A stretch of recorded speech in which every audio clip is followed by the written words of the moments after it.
Huli kamang panloloob sa isang paupahang bahay sa Barangay Payatas, Quezon City ang suspect na pinaghahanap pa. Dati na raw nasangkot ilang insidente ng nakawan sa lugar. May unang balita si James Agustin.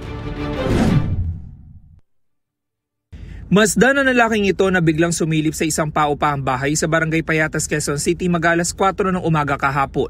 Nang mapansin niya na may CCTV camera, bigla niyang inilusot ang kanyang kamay para tanggalin ito sa pagkakasaksak.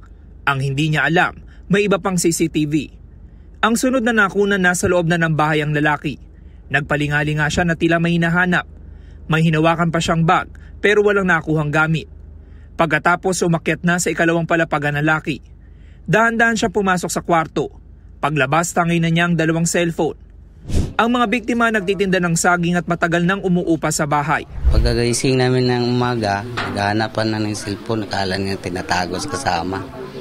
Nung nireview ng CCTV, yung nakita na napasok na pala kami. Ayon pa sa mga biktima, ilang beses na nilang nakita ang suspect na palakad-lakad sa lugar bago mangyari ang insidente. Laking panghihinayang nila lalo pat hindi naman kalakihan ng kanilang kinikita sa hanap buhay. Mahalaga talaga cellphone, contact din lahat eh. Tapos, nandun din yung record ng sa anak niya na may sakit na puso.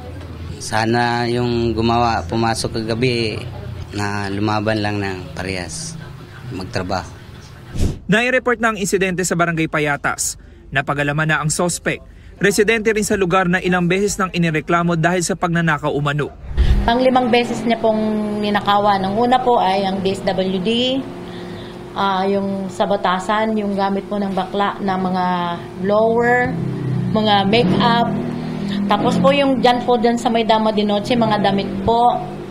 Ngayon din po, ngayon sinabi po ng kapalitan ko na 2 cellphone po yung nawala.